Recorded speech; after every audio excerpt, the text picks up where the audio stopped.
My name is Tina Fasanella. For those who don't know me, I'm from Calabria region, Italy. I was born in Cassano allo Ionio and I lived in Castrovillari for 28 years. My life was a peaceful life because my family was a quiet family. A nice family, but we weren't rich. My dad, he was a person who worked since he was very young and did really important things because from being a messenger boy in the bank he came out as a bank officer, so he paid his dues. And he always made me understand that in life you have to work hard. You can't get to a title if you haven't gone through the ranks, unless you inherit something that you were given. What did I inherit? I inherited joy because my parents always gave me a great teaching, that of always trusting in God, that of always referring to Him the first thought, saying, God willing I'll get married, God willing I'll have 2 daughters, God willing it will happen that. And I said, but always Him in the middle. Yes, because remember, that the Father's will, if it is united with your will and you believe in it, the sign is great that becomes divine. Many wonderful things will happen through the divine will, and I believe it is important to believe in what the Lord tells us, not only to repeat it, but to truly believe. So my life was the life of a village girl, because Castrovillari, it's not a big city, it's a village. What did Tina do? Tina started as a dancer. Tina did radio speaker. I've been a presenter. I have done many things in life.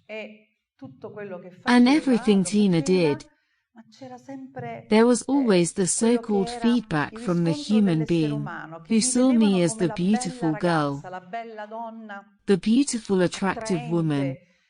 But I didn't feel beautiful inside.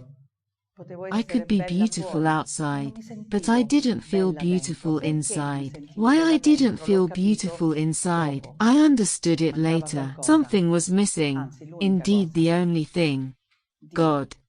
But the real God, not the iconography, not the crucifix that we look at, the true God who is within us if we really believe what they tell us, isn't it? The moment we become children of God, we become kings, priests and prophets. And so my life went on with the joy to help others, to talk to others, to always bring joy to others. And it often happened that many approached me saying, you know Tina, it's happening this, it's happening that, and me saying, come on, don't be worried, you will see it will resolve. And they saying, oh, you give much peace, you give me joy. For me it was natural, it was me, it was like this. I couldn't say it was something that came from above. For me I was like this. And there was nothing that could be attributed to anything other. Tina wanted to help people. Tina has done many things, but she has also lived through terrible times. One of these, 1997, 14 funerals in my family. That's a lot in a year. So many.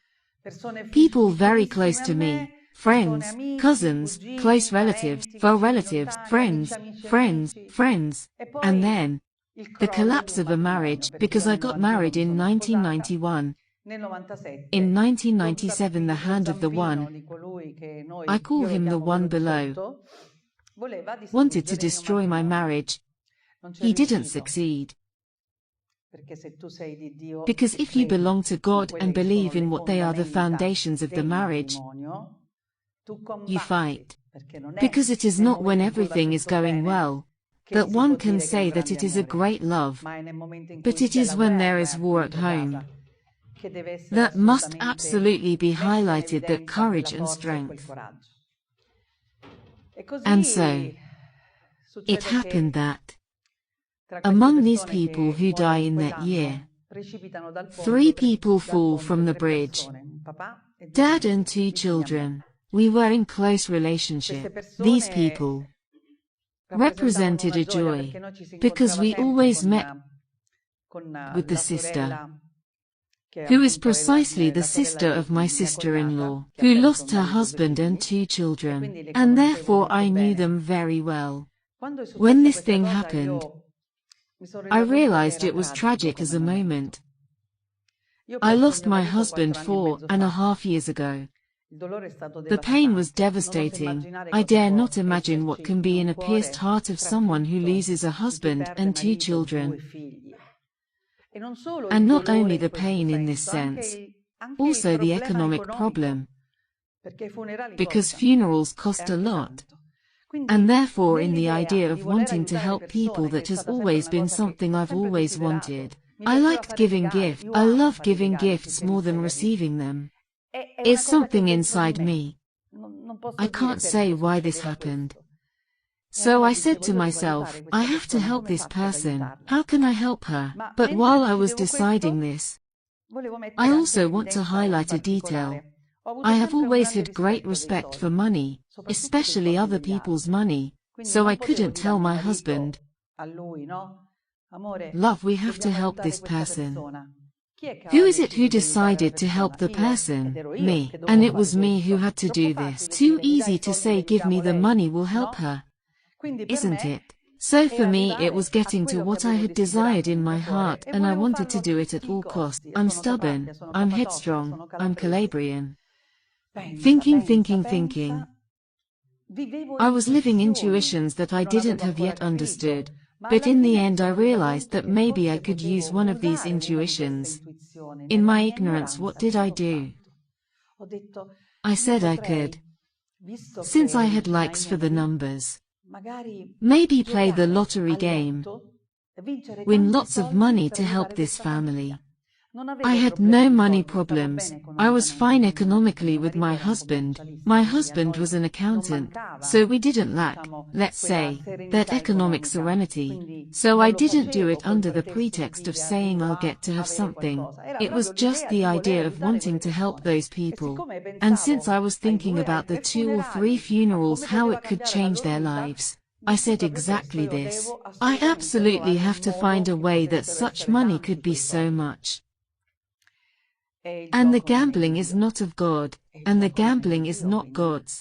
So what happened? Instead of winning, I commenced losing, and the more I lost, the angrier I got, because I said, you know, I'm playing to help these people. So much so that one day I rolled my eyes. I was angry. It was my birthday. I already had all the lottery coupons done. I had already brought to lottery shop those of my date, because that was easy to do. Just put the right numbers, and then I had all the coupons in front of me. And I was trying to figure out how to solve this problem, because now it was me who was with 50,000 euros of debt. It was me that I had all the jewels in the pawn shop. It was my problem at that moment, because I asked a loan for 9,500 euros. How should I do? How should I do? All of this lasted, think, 10 years. 10 years, from 1997 until 2007. I was sick of it, because I had become even darker. I was forced to lie to my husband, but my husband was also in the mistake, because he loved to play at the casino. So we were Pixie and Dixie practically. He was just gambling in the summer, only on vacation. I instead, it happened precisely that I played all the days, and even played absurd figures. I won't tell you so as not to frighten you. In fact, no, I'll tell you, 9,000 euro in a single draw. But not 9,000 euro in a draw with lots of coupons. 9,000 euros on a single card. So think how the one below has succeeded to manipulate my mind, and it was all originated from a beautiful thing, a beautiful idea, to help others. But that day I said stop. I start crying. I saw my life falling apart. It wasn't me anymore. I was always grumpy because when you have something inside, when there's something wrong inside you, when there is a sorrow, a pain, anything like that, then everything that surrounds you, you don't see it anymore as you saw it before, but in black, like your heart, that it is caged by this suffering, it's caged by this pain, it's caged by this lie. It's like this. I raised my eyes to the sky that day. I said, why are you doing this to me? Why? You know I'm doing this to help these people. Why are you doing this to me? Why? Why are you doing this to me? Where do I bang my head now? I wanted to help these people and now I'm in this situation. Why? And suddenly I heard a voice inside me that initially thought was the voice of conscience. That told me, you stop gambling and I will help you. I will show you how to help people. Then you must know that we, in Calabria, are stubborn, as I said, and somehow we love these things. The challenges. Okay, I said. You teach me, and I do what you say. But now you should help me. That evening I went to eat pizza with friends. And then I checked if I had won because anyway I had already played the coupons. I had won, think, 15,000 euros. Why not 50,000 since I had to win this amount, right? No, because I had to keep my promise. Because it was too easy to win 50,000 euros and then say stop. I had to keep my promise. And I had to find the courage to go to my husband and tell him, we have a problem. He actually had the problem because I had created it to him. My husband looked at me, and knowing my heart he said, okay, I'll help you, but now you stop it. And me said, yes, but you stop it too. Enough gaming, enough casino, enough of these things. Gianni, these things don't belong to God. Think that I only discovered the year my husband died.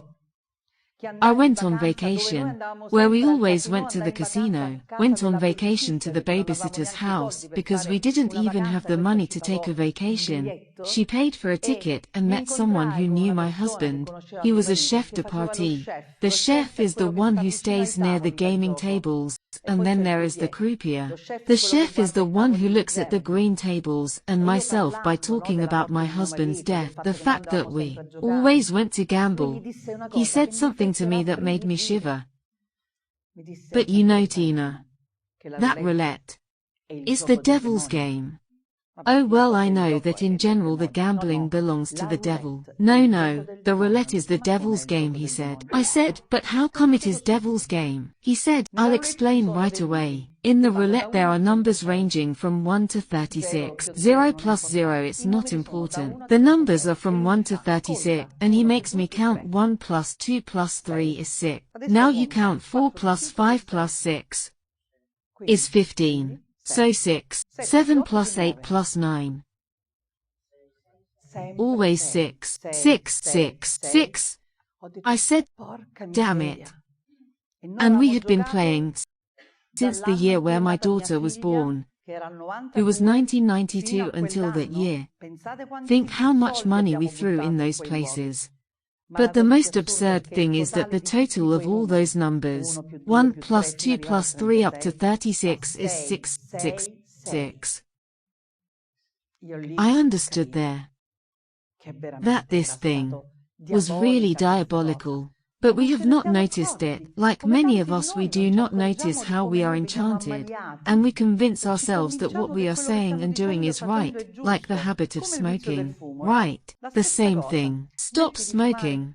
No, look, leave me. Don't tell me about this thing, because I like it. Who it is that is speaking in your opinion that in that moment when someone asks him that question? Is him, or is it that demon, let's call him so, of the smoke, that is inside him, who tells him, but what this girl is bothering you about? What does she want? Kick her out. It is the demon of smoking. It is that sin. It is that vice. It is something that is not of God and that works inside and makes you say all the things that you don't want to say at that moment, because you are aware. You know that smoking kills. So what happened? I went to my husband. I told him the whole truth. He believed me because he knew perfectly what I am like, and said, okay, let's start over. My life started taking a different turn. I was more bright.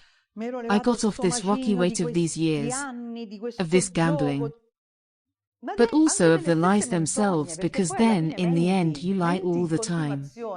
That invoice, Tina. What invoice? The one you said you have paid. No, I hadn't paid all of it. I had paid half. And inside I really felt that he was working more and more. Because then it takes very little for you to get from a small lie to a big lie. And you don't even realize how much you lie at that moment. 2010 arrived. On 2010 by virtue of all waste of money, I said to a friend of mine, let's go on a nice trip with the grocery points. And thus, collecting our points, mine, hers, and we had a weekend in Amalfi. We went to Amalfi to make this trip. But I'll go back for a moment to this first photo. This is me. You wouldn't think it's me at 28, eh? Cutie, someone said. It's me at 28 and this photo is exemplary. Why? Because at the time in 2001, I had perhaps the most terrible thing felt inside me. The attack to the Twin Towers. Do you remember what day it was? The 11th of September. Here you go. Let's start memorizing the dates. 11. Okay. I felt everything that had happened and I perceived it exactly 10 minutes earlier. That time that I was leaving that bar when I felt this pain, this explosion inside me. I understood that something very big had happened, so it was a bit of a revelation of everything that you will hear now.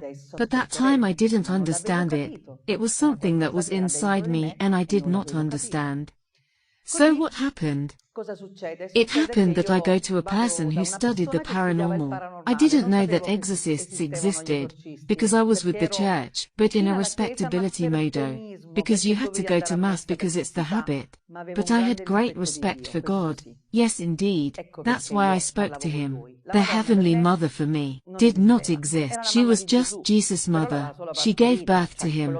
The one who did miracles, in my opinion, it was God. It was Jesus. Not even the saints. I had never prayed. My mother instead, she was very devoted to Saint Pio, and there too there is a reason. But we only figured it out after many years. So this thing led me to go to a person with this photo. Why this photo? Because if you see on the forehead there is. What do you see on the forehead? A light. What shape does this light have? A pentagon. A star. Someone said the sign. Dunno. I saw a light, period. But the incredible thing is that this light was in any photo. Whether it was sunny or whether I was in the center of the photo, whether I was on the side, I have lots of photos. And I said, how strange is this light on the forehead, even if I'm at the side of the pic and the one in the center doesn't have it. Therefore I went to a person who studies the paranormal. I told her, what is this light? And she told me, hey, that's a great sign, Tina. You are a chosen one of God. Well, but when someone tells me so and I don't even know who is her, it's not that I say great. No, I said, what sense am I chosen? She said, because this here is an important sign. Look at that carefully. She has spoke of the Star of David. I said, who is David? Oh well, anyway, you are a chosen one of God. She made me understand that according to her I was a chosen one of God. She asked me questions. That is, does it ever happen to you that when you talk to people who are sad then talking to you they have recovered from that problem? Yes, it always. But what does it have to do with it? Did it ever happen to you to dream or see the devil even in a dream? It had happened. This was another sign. Then she even spoke to me about being able to move objects. I say no. For me this thing never happened. It came to my mind the film by Massimo Troisi, when he was mimicking Come Here. Come here. I said I've never done this, I've never tried. And she said, anyway you're God's chosen one. Tina, this is an important sign, know this. That's why all these things happen to you, these premonitions that you have, these things that you have a premonition for. Out from there it is as if she had told me something that entered in one ear and out the other. For me it was a case closed. But other things happened. It happened that souls arrived. It happened sometimes. For example today we were not alone. I want to tell you. There was the presence of the Heavenly Mother there, who looked all the time. All the time. In my heart I saw her. I also tried to photograph her. Then we will see if the photos turned out well. It was all good. I saw souls sometimes. These things happened, but sporadically. So let's go back to this specific journey. We kicked it off, went with my friend Oriana, and we decided to go to Capri. I have never been there. So I said let's go see Capri. We got on the ferry and while we were on the ferry I was facing a blonde person. Just like you. And I saw that. It wasn't a ferry, it was a hydrofoil to be more precise. The hydrofoil goes faster, it's much faster. The hydrofoil went towards Capri, and this yellow butterfly that we will now show practically revolved around her. But it turned to form a circle. It's not that every now and then it went up and down. It was June 13th of 2010. It was June 13th, 2010. At that point, without knowing it, as this thing was too unusual, also because it's not that it was a small butterfly, it was a beautiful big butterfly. I approached and say hello, excuse me if I dare, look, there's a yellow butterfly that circles around you. She was Italo-Australian. She looked at herself and sees this butterfly. She says, oh my goodness, it's really with me. I say yes, she is with you. See, she's circling around you. And why this thing? I said I don't know. There will be someone who loves you and who is next to you. And in that moment I feel like saying, put your hand like this so you will see that the butterfly lands on your hand. Imagine a high-speed hydrofoil and this butterfly that turns and lands on her hand, and it rested there all the time. So much so that she has photographed it. This is my friend Sandra La Bagnara. I name and surname her because I asked for authorization. I don't show the whole face. We always put this frame, because many have said, maybe you took a photo of another person with a butterfly. Well, if we think that here we are to deceive people, just remember that H, who deceives the man, deceives God. No, deceives God, it's different. So, we became friends with her. We did all the way around, this beautiful day. In Capri, June 13th, a beautiful date, June 13th, right?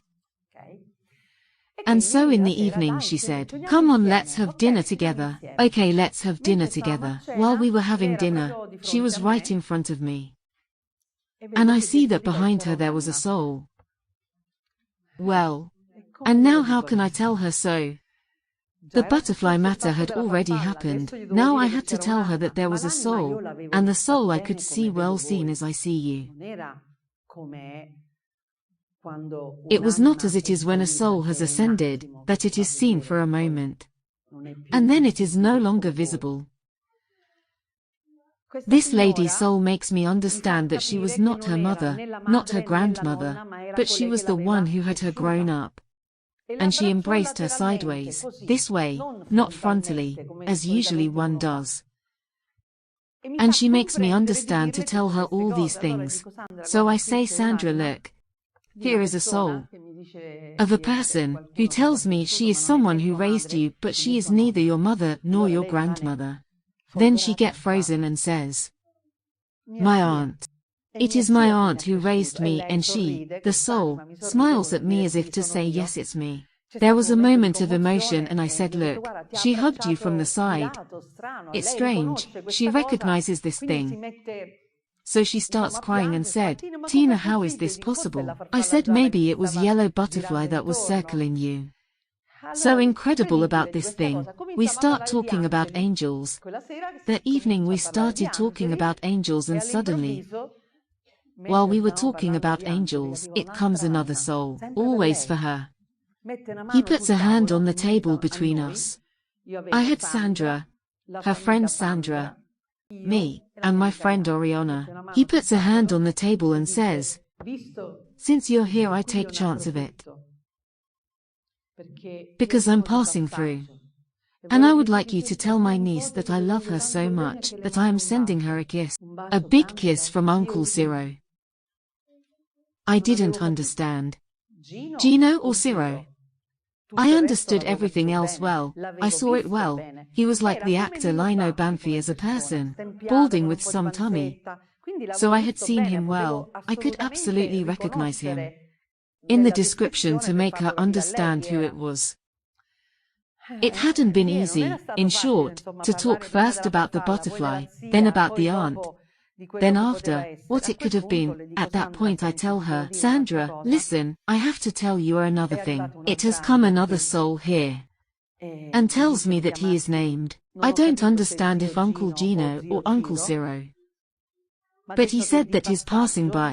He told me that he loves you so much, that he sends you a big kiss, that he took chance of me because I'm here. And she looks at me for a moment, a bit standoffish. And she says, "No, Tina, you're wrong. I don't have any deceased uncle that's it's named like this." At that point, as I have seen him well, it couldn't be that I was wrong, because if no, I was wrong about the other person too. So I tell her, "Look, Sandra, I wasn't wrong, I saw him very well." And she said, "No, it's not possible. I don't have any deceased uncle that's it's named like this." I say, "Okay, don't worry, you will remember. In the end, what happened? That the next day there were so many phone calls from her on my cell phone. And I understood that she understood. So I called her. I said, "Sandra, what happened?" She cries in tears, "Tina, help me please. It's not possible. My uncle tonight, just when we were there together, he had a heart attack. He was in a coma.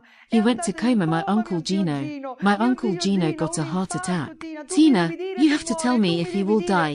You have to tell me." And at that point, what one can say to someone who says so? Come on, you'll see that everything will go well. Maybe the Lord will help you. Lord will help him. "No," I said, "take it easy, my love. You see that he will survive." "Are you sure of this?" "Yes, I'm sure. Oriana told me." "Tina, how can you say these things?" And, in that moment, I reflected, and thought, she's right. How can I say these things? But I actually felt them. And how could I not say them? It's like everything you will hear today. If I hear things that someone tells me, I have to tell you. I'm not keeping to myself. Uncle Gino was saved. He came out of the coma. And I don't remember if he died 2 years ago or 3 years ago. I was told from Sandra. It was 2010. He had another heart attack many years later. But from 2010 to 2 or 3 years ago, he lived well. This thing was astonishing, because you think it's not possible. How do you know such a thing? I told you before. It's not us living beings that we do this. It's them, they decide all this. Hello, my name is Sandra La Bagnara. On 2010, I was on holidays in Italy with a friend. We were on the ferry from Positano to Capri. When I first knew Tina and her friend, we spent the day and evening together. And the stories Tina is telling about that day are all true. I too always find myself telling people about the yellow butterfly that had flown into my hands and remained from Capri to Positano with me. And then that evening when Tina saw my aunt's image by my side, she's saying it's all right, and I should not get worried. I only found out the next day with this uncle was in a coma, after having had a heart attack the day before. I will never forget about that day. I repeat. Name is Sandra Labagnara. I live in Australia and this is my testimony. So basically what I had given as an announcement, it was something that absolutely could not have been mine. And what happened? This event brought me, while we were returning to Rome, to experience other situations. Imagine that we have many doors. Okay, we have many little doors around here. All these doors began to open. And I began to perceive more things. In the unawareness. This was the incredible thing. I was absolutely not aware of what was happening at that moment. So, we returned to Rome and many other souls arrived along the way. In fact, my friend Oriana said, "What's happening to you?" I said, "I don't know, I absolutely have to talk to Gianni. I have to talk to my husband. I absolutely have to try to understand something more." The thing I did was this. I went to my husband, to my daughters, and told them everything. I said, "Love, did you understand what happened? It happened this, that. I saw souls, so many souls, in the car. Oriana's mother, and then your father, because my father-in-law had died that fateful 1997. And all these things." And he said, "Okay, well, love, don't wrap your head around it, it will go over." I said, "But you can't tell me it will go over because this is not something like a pain that then goes over. I should understand what is happening. I have to try to reach that conclusion to say, okay, this is happening for this reason." So, I continued my, let's say, life, trying to give more and more importance to that research to understand it further. So what I did, I called a friend and said, "Look, do you know any good exorcist? But he must be really good, because I have to understand what's going on." And she suggests to call Father Amorth. That at the time he was already old. I said, "Okay, I'll call him." It was then Saturday. I said I'll call him later. On June 20th, 2010. Some people, some friends, they came home to eat. And obviously what you do with friends, won't you talk about it? Of course you talk about it. As they also saw me upset, asked Tina, "What's up with you? You can't image, it has been crazy, this and that." And so he said, "Oh my gosh. Indeed, I say, I want to do something. I want to light a candle to a little Madonna and another icon that I have in my room." And so I went to get 3 icons. The small Madonna statuette, this one here, that I didn't know which Madonna was. For me the Madonna was one. And I didn't understand absolutely all that it could be. Why all these Madonna? The Madonna of the peace, with the celestial mantle. Another with a white cloak, but it's not the Madonna, just one. I didn't understand.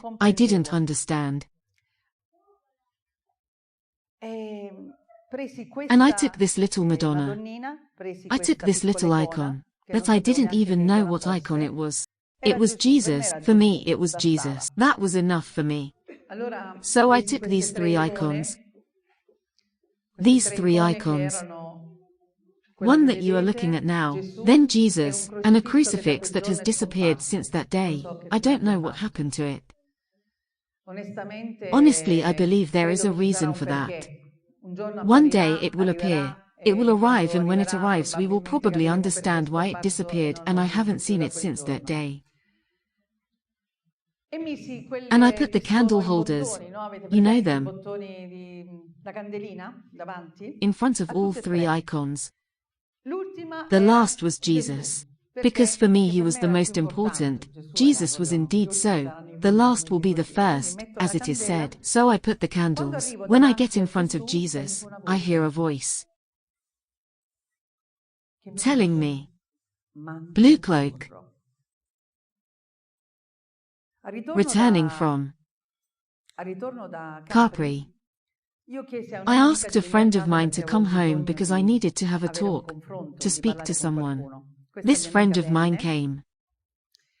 And I started talking to her about everything that was happening to me, and she said, "But you must be happy, you see souls," and I said, "Yes, understood, darling, but it's not like seeing souls is like saying I see a movie on television. You understand?" So I was crying. And in my venting I was so upset, that I tried to make her understand it was too big matter for me to handle at that moment. At that moment I feel like going to the bathroom. You know us women, the cystitis, we absolutely have to go to toilet. That was a situation like this. I went to the bathroom, opened the door. As I opened the door, I heard a voice saying, "Godfrey."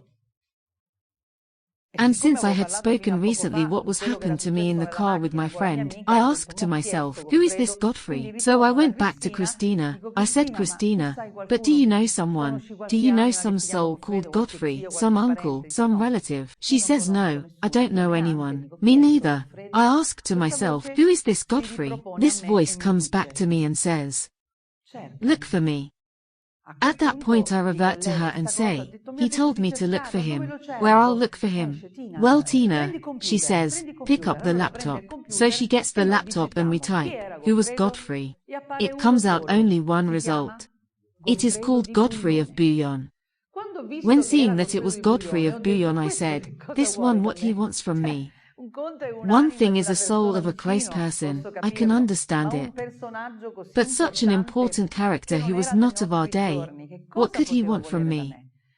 And I looked at him, and I understood that it was him, because he greeted in a way to make me understand it was him. So I asked Christina, I said, "Christina, but who is Godfrey of Bouillon? What did he do?" "Tina, I'm reading. Godfrey of Bouillon is the governor of Jerusalem." "Ah, okay then, well. In short it has to do with Jesus." Already I was a little reassured. "But look, Tina, he is the protector of the Holy Sepulchre." "Okay, fine, yes. But what does he want from me? That is, what can I give to someone who existed many years ago?" Anyway, now I'm going to the bathroom, because I couldn't go at the end, so I reopen the door and I hear, "Torquato Tasso." I come back more upset than before and I said, "Christina, Torquato Tasso, who is that?" She said, "Torquato Tasso." "Yes, who is him?" "He the one who wrote the Free Jerusalem." "Oh God, Christina, what's happening to me?" "I don't know," said Tina. "I don't know. What's happening to me? I don't know." Well, in short, that day a lot of foot traffic of souls in that bathroom, that I won't tell you. Later him it came Thomas Aquinas, who I didn't know it was a saint, Saint Thomas of Aquino. And then came Saint Augustine. He was the first saint who spoke to me, who told me, "It is not you who possesses the truth, it's the truth that possesses you." At that point I said to myself, I must call Father Amorth immediately. I promised myself I would do it on Mondays. On Saturdays, they arrive at our house, these friends, to lunch. I tell this thing, I was more upset than the previous days, obviously, because other situations had piled up. And what happened? That my friend tells me, "But Tina, but how come all these souls?" "I don't know." I say, "Rather wait. I immediately take some icons. I took the little Madonna. I took this small icon of Jesus, which for me was Jesus, and that was all. And then a crucifix which has disappeared since that day. I lit it, and in front of the face of Jesus, I hear this voice, which was melodious. It was different from the others, which tells me, Blue cloak. Blue cloak. But at that point I say no, here we are talking about something else. That is, it is no longer a saint. It no longer a soul. It is none of this anymore. Who is it, Blue Mantle?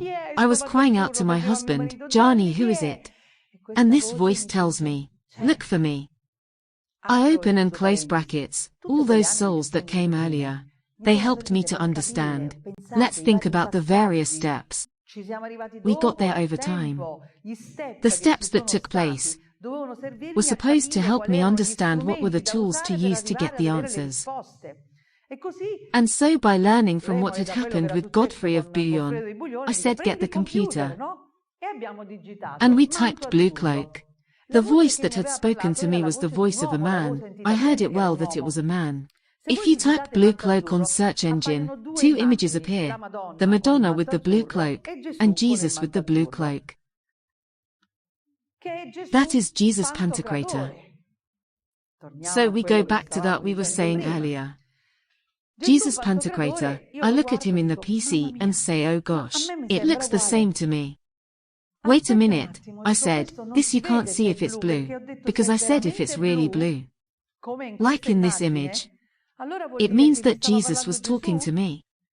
What I did, I lifted that slab and I realized he was dressed same manner. At that point I said, are you talking to me? Are you talking to me, Jesus? But who am I? I am nobody. Why me, Jesus? Why? And he answered me. I need people like you to enlighten those who are in the darkness. I have to enlighten those who are in the darkness. But I was in the darkness much more than the others. But how do I do it? How do I do this? So at that point I said, no. I have to call Father Amorth, because you need to know that when these things happen, you always should check where they're coming from. Because the one below is very good at aping the things of God. He is good, eh? And he can do damaging things, if you are not followed. That's why always behind someone who has these revelations, there must always be a bishop. There must always be a priest. We have plenty. Why this? Because I'm stubborn. But I'm someone who wants to understand. Because I can tell a priest. The priest says okay. But isn't it better that 2, 3, 4, 5, 6 priests hear it instead of one? At that point, there is something that is a discernment that you cannot do alone. You cannot. I have known people who receive messages and have never had a spiritual father. It's not an option. One must walk with the church, in obedience to the church. Always. So, for me this thing happened. Was something. That obviously I had to call Father Amorth immediately. I call him, a lady answers and says no, look, Father Amorth doesn't receive for these things because he is old. But if you write everything, send him some photos, you will see that he replies. And so, while waiting, because I didn't know if he had answered me right away. While waiting for this thing to arrive, this phone call or this letter to arrive, I wrote immediately. I put the photo with the light on my forehead. I put these images that you have seen. In short, everything you have heard so far. In the end I send the letter but I say dunno. Who knows how long it will take? What happened? I say to myself, I have to take action, have to find someone else. And so one person told me there was a very charismatic father, who had some spiritual capabilities, and that he was a bit far from Rome, but I absolutely wanted to reach him. And the day I went to him, it arrived a letter from Father Amorth, which said, be happy because Our Lady and Jesus love you in a special way. Okay, understood. It's beautiful this sentence, but it does not help you to grow. It does not help you to understand, and you want to understand, you want to see what, you want to know why. So many questions I have asked myself over the years, you have no idea. So what happened? I went to this priest. I arrived there with what was this photograph that you saw at the beginning. Here it is. And I say to him, Father, my name is Tina Fasanella. I need some clarification because I am no longer understanding anything. Things have happened. It all started with this photo. He takes this photo. He wore a crucifix with a rosary with a large cross where inside there were relics of saints. He put my photo on this crucifix. He put it on his heart and said, well, Maria Conchetta, now tell me about it. I looked at him and said, excuse me, how do you know that my name is Maria Conchetta? I introduced myself to you as Tina, isn't it? And I introduced myself to him too as Tina. And he, smiling with this very sweet smile, he said, "Your name is Maria Concetta. You were born in the month of May. You were born lucky. Your mother was called Maria. Your father, who was alive at the time when I went to him, Giovan Battista."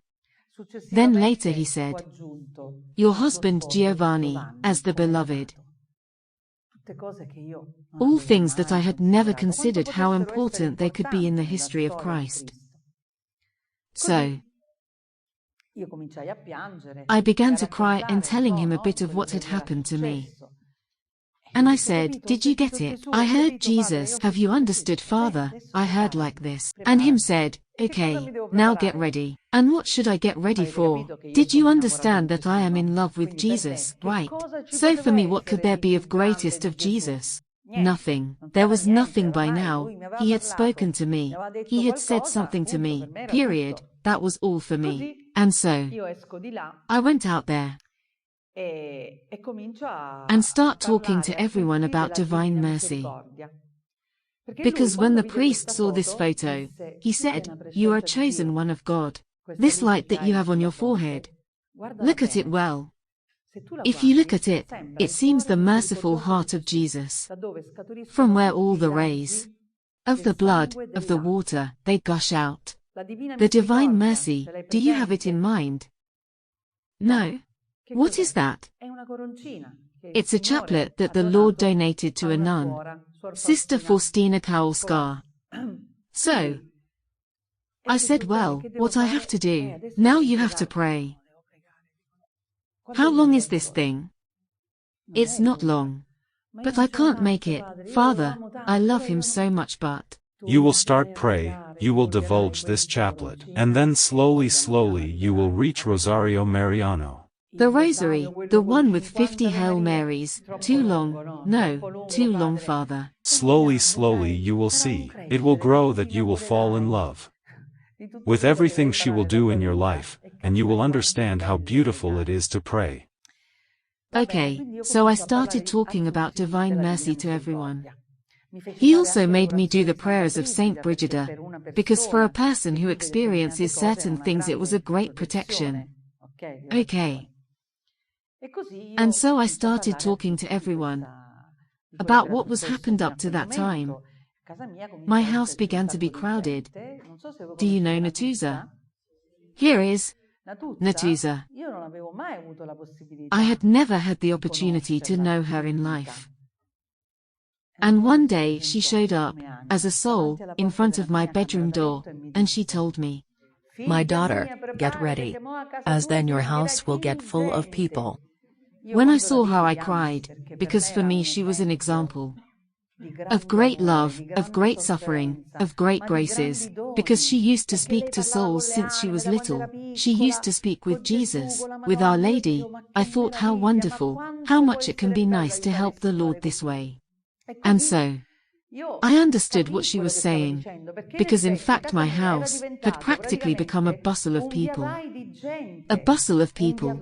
So much so that my husband said, "Tina, what's going on?" There were bustles of 35 people at my house. He said, "Tina, but all those people, do you know them?" I said no, but we pray together. "Well, I understood, but better you go pray to the church. That is, right in our house all these people have to come." And I kept telling him, speaking to him of God, of God's love, of the love of Jesus. He did not understand. He had a lukewarm faith, like so many of us. So, June 13th everything began. The news began to spread around that I was able to see the souls, but the matter is that I was not seeing them because I decided to do so. The souls themselves were arriving. It's not that it's something that an instrument decides. And one evening, a person called me. He told me that his dad had died, and that it had practically been 3 months. I think that this person was no longer there. He would have so much wanted this contact, right, with his dad.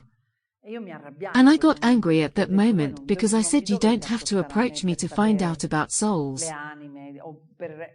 or to possibly get some news about souls. That is, A spiritual instrument, what does it do? It tells you about God. It makes you understand the importance of God. It does not give answers. God does not give answers. It is He who asks us the questions. Before we understand this, it takes a lot. So, while I was there on the balcony, it was July 11th. I was thinking about what this lady told me. I said, Giovanna, forgive me, but it's not like I can. That is, for me it's absurd what you are telling me, you understand. And I find myself in front of a gentleman who, among other things, is very similar to you. Yes, to you. An age of mid-50s. Around mid-50s, this was his age.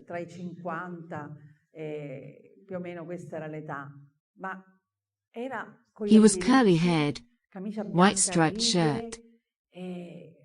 He had a leather belt on his waist. Jeans. I had seen him well, same as I am seeing all of you, so if I have to describe any of you I can do that very precisely. And so I told her, but your father had white curly hair. He wore a white shirt with red stripes, with a belt at the waist. And she said no, my father died that he was bald. I told I didn't say when he died, but when he was alive. The father. Just imagine what the soul can do. To make her understand that it was him. He makes me understand that on the bedside table there was a photo of him that was practically how he was been described. So she goes to the bedroom, she sees the picture and say, yes, yes, that's it, Dad, he was SOSO, and so everything happened there. I'm not going to dwell, because we have so many things to say. Transfers happened that I didn't even know what transfers were. What is the translation? The translation is not the bilocation. The translation is something that arrives, like the matter of souls, without me calling it. But I become like a spotlight. And if I'm here, I only see what's in the radius of this spotlight. So, I don't see the Madonna, don't see the chair, I don't see him. I only see what's in that radius, but it's not something that depends on me. It's something that arrives. I can't say when, why, how. No, it just comes. And therefore I went in translation to such house of Giovanna di Scaglia, and I saw a fratino, a kind of monk's table. The fratini, they are exactly like this little table, long. I saw what was inside. There were all the trays with the meat inside, with the potatoes that were left over. So I understood that she had cooked a roast meat, a roasted goat, but the potatoes were all there, so it was evident that they weren't cooked. They didn't eat them. And I said, Giovanna, but you have so many people. I saw the smoke in front of the balcony, that there was practically a fog of smoke that didn't let me see the people. I said, there are so many people in your house. They are smoking on the balcony right now. I see a fratino with so many things. The pans, the potatoes. Oh my gosh, Tina, where are you? She was turning around. Tina, where are you? There I realized that at that moment I had gone to her house. Well, the dad's soul did some beautiful things that evening. He managed to talk to each of those daughters present, giving delicious messages of small little words. But it was such a strong moment, so stretching for me that I was exhausted. I was really exhausted. And it was getting late, 23 p.m. already. At the end I went to bed. My husband next to me was already asleep. I made the sign of the cross. I recited my prayers. I did everything that I'm used to do, and I got to the point that I turned off the light. As I turned off the light, I saw two torches shining on my eyes. That start to spin this way, so strong. This thing, if you do it at home with your cell phone, just try to put on your cell phone flashlight when you are at home. Close your eyes and turn it around just like this. You can see the light, let alone two big torches. At that moment, what happened? It happened that I opened my eyes, because I didn't understand what was going on, and when I opened my eyes, I saw her. For me, it was a wonderful image. And I could see her, suspended in the middle of my room, in front of my feet, a little further. I exclaimed, Heavenly Mother. That is a term that I had never heard anywhere. So, By virtue of this thing, Heavenly Mother. What I did, I closed my eyes. I thought it's impossible that it's me who am speaking. It is not my term, and these torches even more they continue turning, illuminating my eyes until they opened their arms. Our Lady opened her arms to welcome me. She smiled and then disappeared. I woke up my husband, screaming, "Love, love, I have seen Our Lady." "How did you see Our Lady?" "Yes, I saw the Madonna. She appeared to me. I called her Heavenly Mother." He said, "What Heavenly Mother? What does it mean?" I said, "Gianni, I don't know. Help me please." And what did he say at that moment? "Maybe Our Lady has come to enlighten you to understand how to help people." And there I understood that he was right. Because you should know that the Holy Spirit speaks to all of us. If we are distracted at that moment, it can speak to the one who is next to you. And the one who is next to you will say exactly what you were supposed to hear. So I said yes, maybe I should call Father Massimo tomorrow morning. I called Father Massimo the next morning. I said, "Father Massimo," and him responded, How is she like? "Oh no, it's not possible, you already know everything." Sure, Maria Conchetta. I said, "Father Massimo, but what's going on? I never prayed Our Lady." You don't have to worry. I understand, but Mother Celeste, I don't know who it was. That is, she was beautiful. She had a light blue fabric on the hips. Beautiful, so beautiful, a wonderful apparition. But what does this mean? Don't ask yourself questions, Maria Conchetta. Oh well. I was upset. The next day, it happened that when I started to pray in the evening, it was after midnight. So almost close to 13, around 5 to midnight, I commenced crying, and thought of her that had appeared.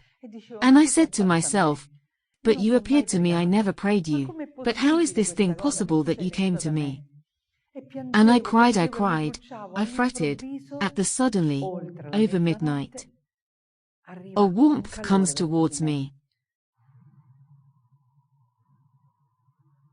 entering my chest closer and closer, and the closer this warmth came, the more my heart went boom, boom, boom, boom, boom, boom, boom, boom. I said, "Something is going on." My husband was asleep. Even then, something is going on. What is? And suddenly, it comes this beautiful voice, giving me the message that, by the way, you will find more in the little book.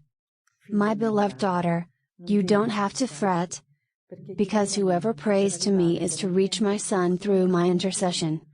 You are in direct contact with my Son, but remember, one day a tree will fall near your house, and you will put there one of mine statues so that all who believe will come there to pray, and all who do not believe will come there to see me cry, redeem and save themselves from this catastrophe that is about to overtake you. After 3 seconds, I started screaming, my love, what's up?" Just imagine what my husband went through all the times I woke him up in the middle of the night. "My love, Our Lady spoke to me." "How possible she spoke to you?" "Yes, she told me that one day a tree will fall near our house and there we should put." Repeated this way as I am telling you. He said, "Oh gosh, Tina." And while I was talking I began to speak Aramaic. He said, "Tina, but what's happening to you?" I said, "I don't know, but help me, please help me, I'm blowing my mind. And just don't say it will go over." I said, as otherwise, just hold on, write what I said. We wrote 4 or 5 words. Like they are read, not as they are written. I always do this example of why, isn't it? In English, the word why, you don't write UAI, you write WHY, we instead wrote UAI.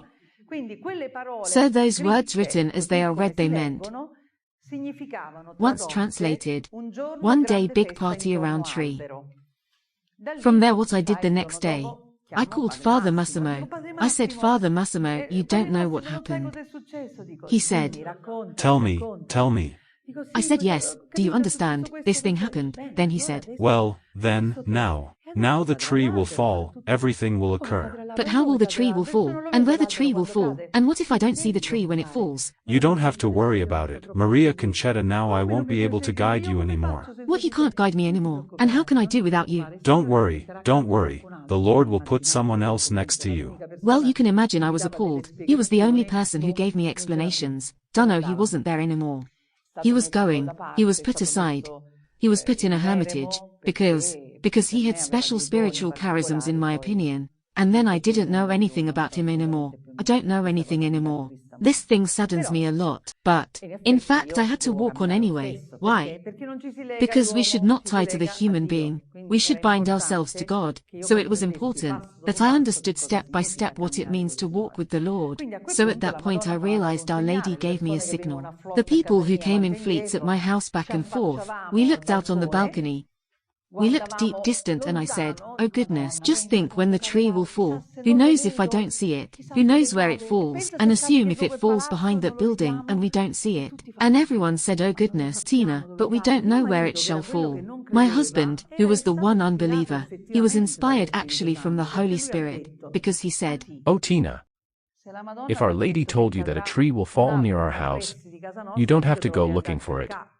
It will be near our house. You're right, I said, you are right. It makes sense, isn't it? In Rome there have been a big snowfall. February 11th, 2012. What day is the celebration of Our Lady of Lourdes? What is that Madonna? And I didn't know. I didn't know it was Our Lady of Lourdes. Even less did I know that it was celebrated on February 11th, when the tree fell. On February 11th, 2012. She had given me such time frame to be able to load up, to be able to fill up, to be able to understand.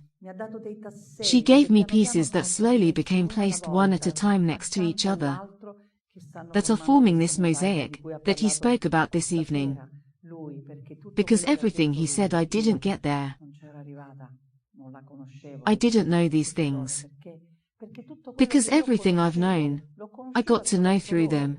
Then, it was revealed to me, and so I looked, and they said to me, Tina, just think, this thing is written on the Gospel, written on the Bible. And myself, really? A lot of things have happened. I would stay here for hours talking to you. But it's not the case. Let's do everything that had to being in that moment. It was just his stuff.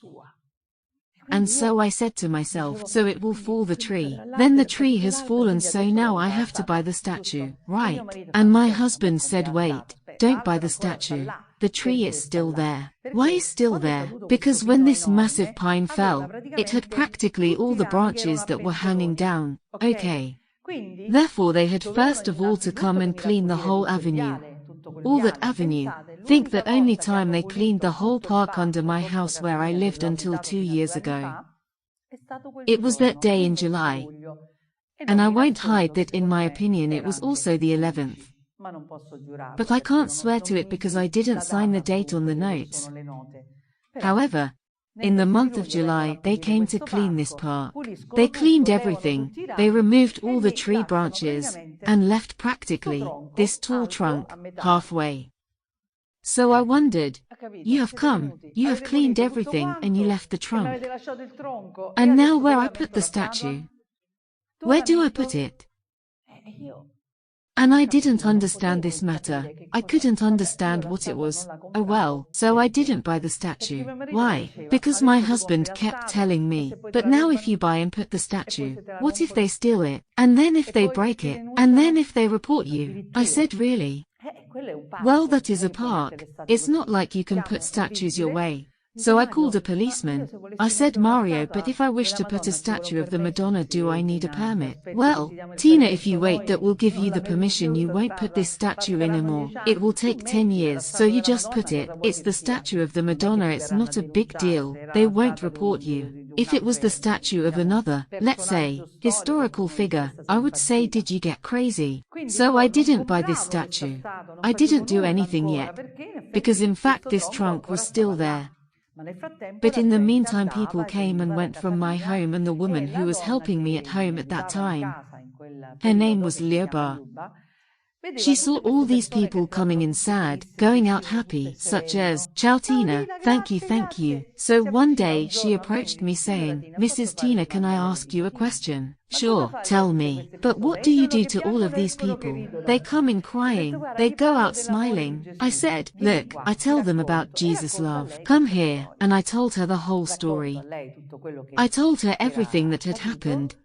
And her that is Ukrainian, therefore Orthodox, said Mrs. Tina, you have to buy the statue. It was the Madonna telling you so, not just any Joe average. I said okay. Got it, but wait, it was the 11th each of month 11th of 2012, let's retrace the dates for a moment. The 13th of June, the 11th of July first apparition, the 13th of July first. Message of 2010, the 11th of February, 2012, 11th of 2012. Always these 11th recur. Go and check on internet what it means 11th apart from what are the important meanings of the Madonna. They are the dates of the Madonna. 11th and 13th, Fatima and Lourdes, which are the classified apparitions, the first ones that were approved. So, what happened? It happened that, considering what she rightly claimed, I took her on the terrace. I said, come with me. I took her there and showed her that the pole was still there. And I told Liuba, you are right, but can't you see that the whole trunk is still down there? Where do I put the statue if they don't remove that trunk? If they don't remove the tree? Think that the Madonna spoken to me after a year and a half and told me, you focus on the statue, that I'll take care of the tree. So, as you understood, I am a stubborn person. I said, you are telling me now that if I go buying today the statue, then today the trunk tree will disappear. Just today. So suddenly, the tree goes away. You come to remove the tree. I'm going to buy the statue. But the tree can't fall. It can't be removed or it can't disappear until I arrive with the statue. And neither tomorrow, nor in 10 days, nor in 15 days, because otherwise people would think, come on Tina, sooner or later they would have removed the tree.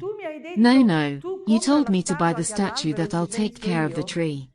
So I was truly bargaining with the Heavenly Mother, and now this will happen, that is, I buy the statue, and you are telling me that tree will disappear. Okay, I'm going to buy the statue. I left with my daughter Gilda. We went to this shop that it's called Mar Statue Sacre. And there were many statues. There were those of Fatima, there were those of Lourdes, there were those of Medjugorje. There were also other Madonna that I have never seen. Alone, on a shelf, there was she. When I saw her, I saw her nodding. She was doing this gesture with her eyes as if she smiled at me. You won't believe it, but this statue changes facial expressions, and now I'll show you. It changes so many times the facial expression that practically we all photograph her and then realize how different she is every time. So, I basically saw that she smiled at me, so for me she was the statue to buy. So what did I do? I bought the statue. I went to church to make it blessed. I got home. It was lunchtime, 1:30 o'clock, and I was sitting here at this position. Here there was Liuba, here there was Gilda, and here there was an empty chair, because the little Greta was at school. I put the Madonna on the chair, removing the pluriball wrapping, so that she could stay with us at the table. We make the sign of the cross to start eating, and suddenly we heard, you. I looked at Liuba and said no, Liuba please look out and tell me isn't that they are removing the tree, tell me isn't that they are removing the tree, Liuba, because if they are removing the tree it means it's all true. Liuba, please. She looked out and screamed, Mrs. Tina, they are removing the tree. No, it's not possible, then it's all true. What did you do? I took the shoes. I wanted to go and find out who this guy is who came. Who this guy is? Who came to remove the tree? I went down like crazy. I was crying. I went down and found this young guy. I began to shake him. Why did you come today? Why at this hour? Why at this hour? I couldn't imagine about it. I couldn't realize about it. She had really done it. But do you realize what was happening? At that moment I said, I realized that she had said this thing and she had done it. I told him you came today. Why today? Why not tomorrow? And him, all calmly, with those hands on belly, said, Did we disturb Mom?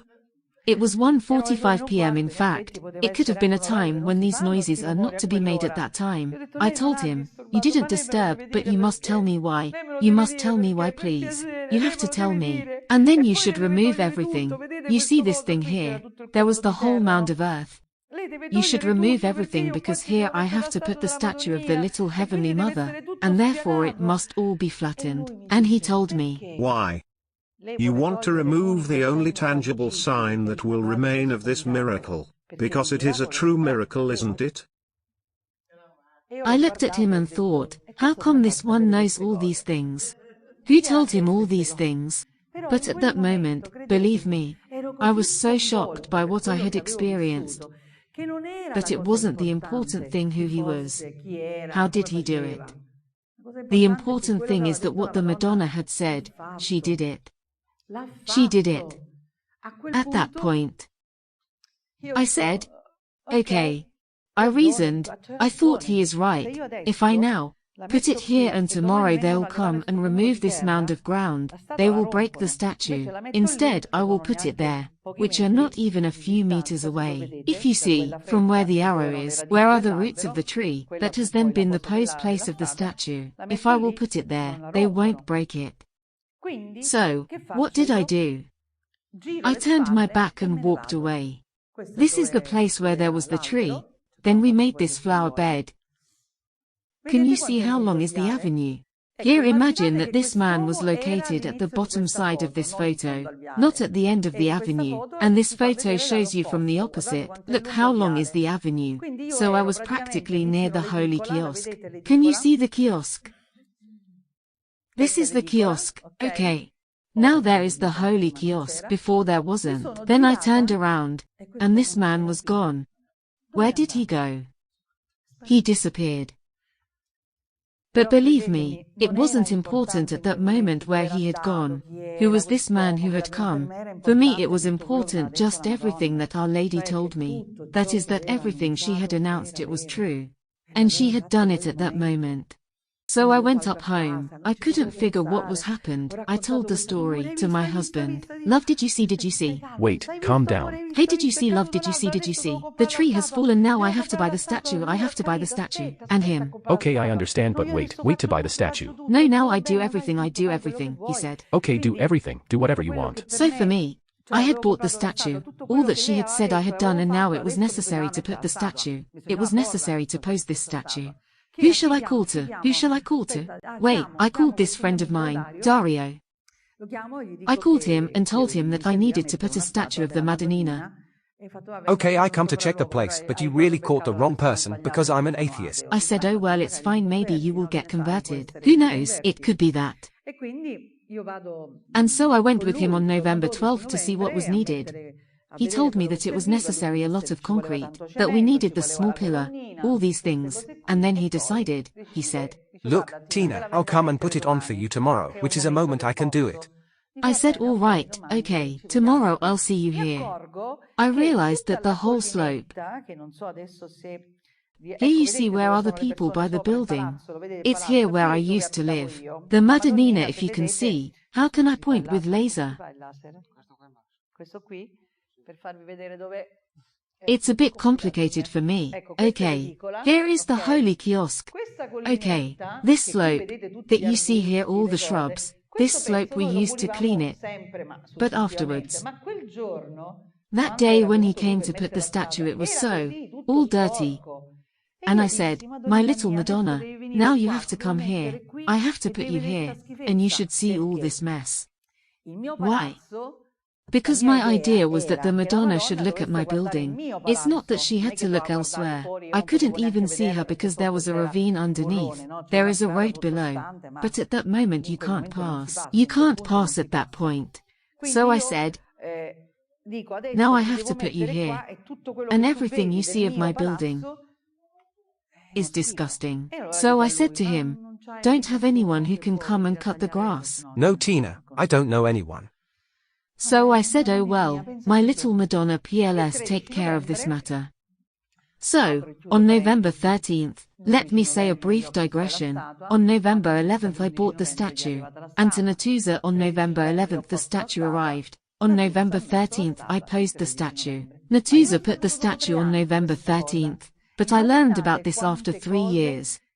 Imagine how many things come together, to fit together, when the right time comes. So, I made this consideration, and I refigured what all this person had said, that he came there, he put the statue. Then in the morning at 8:30, I commenced hearing a noise zzz. I looked out and saw some people, 3 or 4 guys who were mowing the bushes. They were mowing the bushes only on that plot of land. Just think, only that plot of land. It was just that plot of land. For example, imagine that this table is my building. Okay. They were only mowing this plot of land around the building because it was the only plot of land in the whole park that hadn't been cleaned. The only one. And so when I saw them I said, who sent you here? The one from the other day. And them said, who from the other day? And me, well you don't know. A gentleman came, a boy. He has removed the tree. And them, who came to remove the tree? No, it's not us who sent him. And me, so how did he come here? And them, here it's just us who do these jobs. I understood, but the tree is no longer there. Look, it's not there anymore, it's not that I took it away. In short, there is not the tree anymore. And them, look, for us it's absurd, but whoever sent you here, that person, told me, we received a call from above. And my friends explained from above, Tina, it means from Our Lady. These guys told me we received a call from the boss. You go on Bond Street to mow the only plot that you didn't clean in July. And me said, that is, you just came today, since July that you were here, only today to mow this land plot. It was absurd to me, all of this, it was really absurd. But it was like that.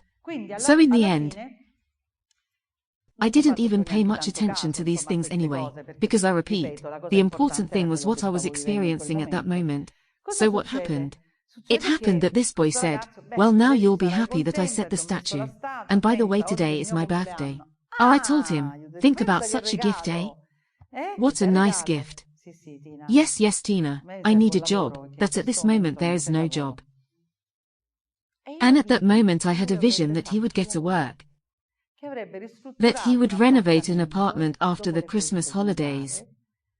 That had a cobalt blue bathroom, so I told him, Our Lady will bless you with a great grace. You will renovate this building, this apartment, and they'll ask you to build a cobalt blue bathroom. Yes, Tina, come on, it is what it is, bye-bye, he went off. On the 9th of January he went to renovate this apartment with this cobalt blue bathroom. In the end, what happened? I obviously had done everything she told me. So we commenced thinking about reciting these prayers, no longer at my house, but there at the Holy Kiosk, and therefore we began to divulge this matter. On November 5th, so after not even a month, I had a surgery. And I felt that I would have seen the Heavenly Mother. With me there was my friend Rossella, there was also this friend of mine Oriana, who they accompanied me, there was also my husband of course, and I said, I feel that I will see the Madonna, don't know if I will see her when I shall be under anesthesia, but I will see her, I feel that I will see her, I feel it, it is as if I had an appointment with her. I had the surgery, came back up. You can imagine in pain, unbelievably. I had stomach surgery, with this nose tube, pains all over. Then my friend said, Tina, the first thing she said to me is not how are you, but have you seen Our Lady? I said no, I have not seen Our Lady. No, please call someone, I feel bad. Rosella, call someone. She said wait, now we shall call out. No, please. I was really in pain as hell. My friend said, Tina, you were pale, white, with this thing in the nose, a tube so big in the nose. So suddenly an Oriana was from my left side. All in a sudden. She came in front of my bed in the hall of the room after being operated. She very beautiful, and it was the first time she spoke to me and appeared to me at the same time. And she said, "Thank you for what you have operated and for what you will operate for me. I could not miss this appointment of ours." And what she does? She comes towards me, so she does so, imagine as if to bend down, so that I could caress her. And I stepped back behind Mother Celeste, and I put my hand on her face. My friend understood that the Madonna was there. She put her hand on mine because she thought, let's see if I perceive something. And then she said, "Give her the peace you have in your heart." Meaning to my friend Rosella. And to my other friend she said, "Remove the veil she has over her eyes." To my other friend. And after a while she disappeared. She smiled at me and disappeared. And at that moment, I screamed, "Yoo-ho-ho, what a pain, what a pain. Oh my goodness, the Madonna." My friend said, "Tina, have you seen the Madonna?" "Yes, but call the doctor because I'm so much in pain." She had brought a moment of light, and above all, Rosella told me, "Tina, you have no idea how you are when you see Our Lady." I said, "No, I don't know." "Tina, you immediately became, you had a different light, you were no longer in pain, you were no longer pale, and then you had this smile that it was really the eyes that smiled." "And what did she tell you?" I told her what she said, and her said, "It's such a wonderful thing." "Yes," I replied, "this thing is beautiful. I can't imagine that I'm experiencing all these things. Rosella, it's something wonderful. We have to do something." I began to prepare the various rosaries around the Madonna. The February 11th, 2013 arrived. Our Lady gave me a message. But in the meantime, before this message happened, it happened that one night I dreamt of her. And she said, "Get ready for a great miracle. Thank you for what you have done for me." Repeated the same thing and said, "Get ready for a great miracle." And I thought it was a miracle referred to this friend of mine, because it's normal that one always looks at the little garden around self, isn't it? And instead, few days earlier it had happened that another friend of mine, named Rosella, had called us to tell that a friend of hers in Sicily had a bad accident with a motorbike, and had her liver and spleen smashed, and was therefore in a coma. At that point my friend said, "Tina, but maybe this will be referred to Sandra. Her name is Sandra to this girl." And I said, "Yes, it can be." I said, "Oh gosh, think how beautiful could be." In fact, in the morning on November 14th, we received this phone call, announcing that this Sandra was out of danger. She was out of a coma. This received from Our Lady was therefore a message in a dream, because I had dreamed of her in that circumstance. It was not an apparition. But what happened the February 11th? It began what were all the locutions that he has collected in all these 12 years.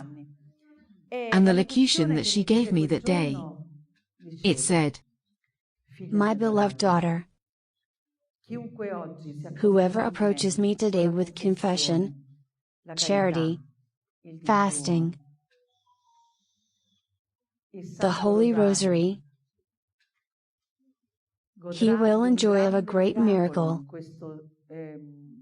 He will enjoy of a great miracle on this day so sad for me." I said, "Sad? Why sad, little Madonna? It was February 11th, the day of the apparition in Lourdes. For me Our Lady should not have been sad."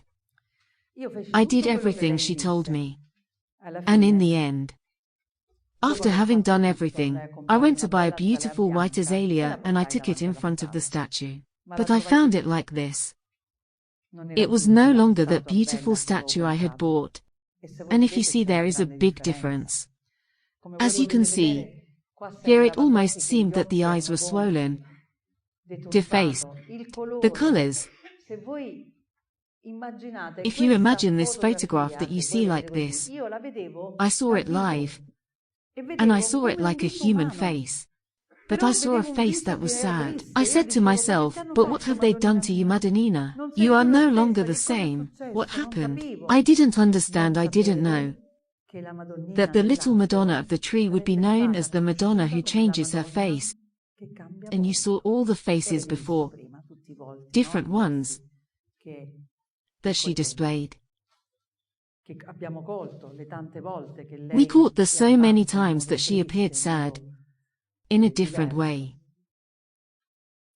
Why Our Lady was sad, I only found out after 4 hours. Do you remember what happened the February 11th, 2013? Pope Benedict XVI resigned. And that point it commenced our great tragedy. Oh yes, we are with 2 popes right now. And he had decided to leave. March 12th the conclave began. And I said to my husband, Gianni, tomorrow they will elect the Pope. And my husband said, Tina, what are you saying? It is something so extraordinary that we don't know when this thing will happen. Tomorrow they will elect the Pope.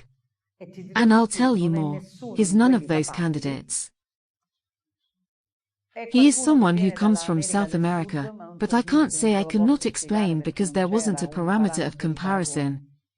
But tomorrow they will elect the Pope. He kept saying, Tina, come on, please, but it's not possible, it's not possible, it's a new thing, then you tell me it's not him either. And he made this comparison with the football team. It's like saying that the Rome team, because he was from Rome and a diehard fan of Rome. It's like Rome and Juventus compete for the championship and then Fiorentina arrives and gets the championship. It's not possible, Tina. No, it's not possible. On March 13th, we were all in front of the television.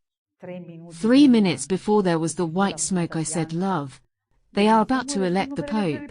They are about to elect the Pope. And Our Lady said to me, Here is your Peter.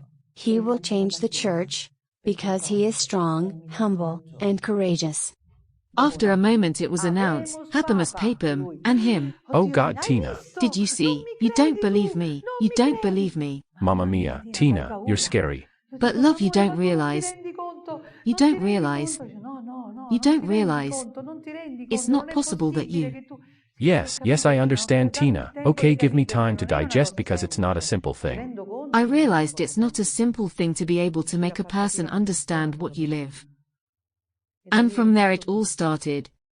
We started making these pilgrimages on February 11th, and then one day I said, September 20th. Everyone said, why September 20th? And me, I don't know. I feel we have to make a pilgrimage on September 20th. On November 13th, because it is the day we posed the statue, and February 11th, because it's Our Lady of Lourdes. We honor Our Lady, which initially. Okay, understood, but September 20th, what does it have to do with it? We made the first pilgrimage on September 20th. That avenue got filled with rose scent in a very strong way. And all of us, all said, look at the presence of the Madonna, the presence of the Madonna. Meanwhile it started the apparitions also in the avenue, therefore also confirming this scent of roses. There were the apparitions, because in all of these 11th, all lasted 11 years. 11 apparitions, it began in 2010 and ended in 2021, it is 11 years. All 11, 11, 11. And so, all of them wondering about this September 20th, we couldn't understand the reason. It happened that I went to conduct a lecture like the one of today with you, and that time an elderly lady popped up saying, Mrs. Tina, but you have to tell me, according to you, who was that man who came to remove the tree? I said, look, I don't know. Oh mama, how I'd like to know. You two want to know, right? Oh mama, how I'd like to know. But who was Mrs. Tina was an angel maybe. I said dunno. Maybe it was Jesus. I don't know, madam. Maybe he was a saint. Madam, I promise. I will ask him. I will ask because I understood that she wanted to know. I said tonight I will pray and ask Jesus. Who was that man who came to remove the tree? It was October 17th, 2015. So you can think. How long after I encountered this lady who asked me this question? But what happened the next day, October 18th, 2015? October 18th, 2015, we were all there to pray. Suddenly I saw a soul coming. And I knew it was a soul that was not a person because there was the fence. And instead this one had crossed it all, not went around it. Therefore it was an soul. The more it was progressing from the bottom of the avenue and the more I could see it was Father Pio, as we know him, with the rope on his hips, with the tunic, with the beard. At that moment I fall into trance the same as when I see Our Lady. He gave the blessing, like this, and disappeared, and at that moment this blessing ended. Think that I have the live broadcast of that moment. We have the live broadcast and the audio of this moment. And he said to me, ref to page 4. I too came here to give the blessing in this avenue, for all the things you are doing for the Lord, through this statue, through this tree, through the blessings of those who wanted all of this. You didn't recognize me, but I showed you what to do on this avenue. Don't be afraid, keep the emotions that are God's, abandon the things that don't come from Him and guide the people who they are getting lost. Remember to bless the wounds of the Lord is with you and with His Spirit. That boy, it was Father Pio, when he was young, and who had ever seen Father Pio young? 2 years later, a friend of mine came to me and said, look what I found. Do you recognize this? I said, this one I saw. Yes, I saw him. Tina, this is Father Pio as a young man. Look at the date behind. 11th of 1911. November 1911. This photo was taken. Tina. When is that he came to remove the tree? The 11th of November. And someone else added, isn't that it was taken on 11/11 of 1911? Because it states November of 1911. I decided to go immediately to Father Pio. I had to go and see. Because how can you not thank Father Pio? Over there a lot of things happened, and it happened everything that, just think about it. In that year 2017, it happened everything that I relived now. The 8th of August, 2022, same emotions, same crying, same feeling of His presence so strong next to us. So, I got there. I started to have lots of locutions in those days with Him. I went back to look at everything that should have been the upper part of the basilica. That is the old part. And at a certain point I found myself in front of a crucifix. This wooden crucifix, it was as if it had immobilized me. I looked at it and cried. I did not understand why. My eyes looked down and I read, the 20th of September, 1918. From this crucifix began the stigmata of Father Pio. So I realized the importance of that day. And more important than that date is the 23rd, it is the day in which he received the stigmata. Just think about that. So this thing was also another piece of the puzzle. See how they worked really well, isn't it? In a way that now you don't have to understand anything. Now do this, then you will understand, then you'll see. Here slowly this mosaic has formed. All this to tell you that he was and still is that avenue guardian. Because you don't know, but Father Pio Not sure if you can see him in the next photo, not in this one, where you can see him well, but in this one. Can you see the face? There is so much light, it cannot be seen well. Here, there is the face of Father Pio with the candle in his hand, the habit can be seen, the thing with the head. Here it can be seen more perhaps, can you see? Well, there is a lot of light. Maybe if we turn off the light for a second, we can see a bit. Let's go for a moment. See. See the profile. The forehead, the nose, the beard. And this light here. This light here, that looks like it has a candle in its hand, can you see? You know what is this? It's a building. It is a profile of the building where the avenue ends. Where the avenue ends. This building at night. It looks like Father Pio with the candle in his hand. And Father Pio is the guardian of that avenue. He was the guardian of that avenue, he shall be until there will be that building. So, as can we see, Father Pio, it was revealed in all respects, he is the keeper of this building. Despite all these vicissitudes, I guess then you will have to turn off the light again. Yes, but not now, not now. Why? Because my husband, with all these things that happened. What's your name?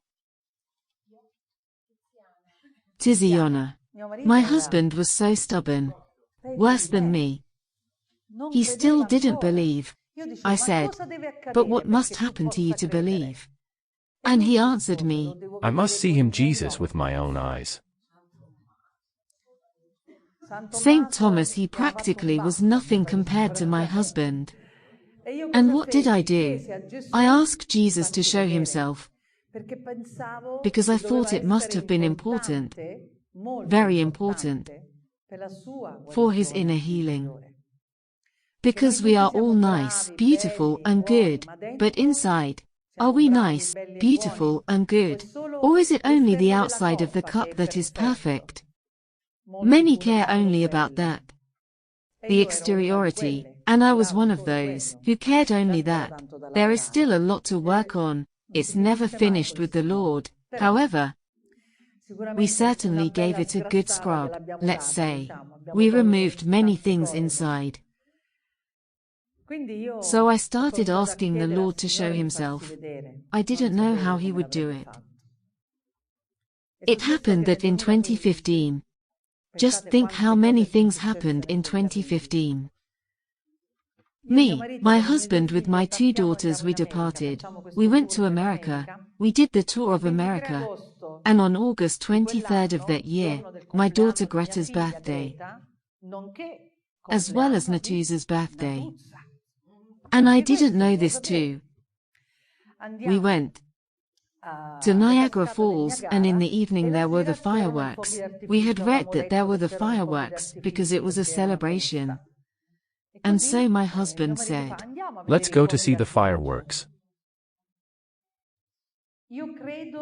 I thought my husband must be crazy because as we used to go to Cannes every year, there we used to attend to watch the World Fireworks Championships.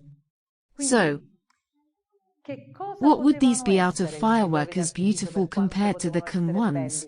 In fact, where we used to go seeing them, there were all the nations of the world who participated.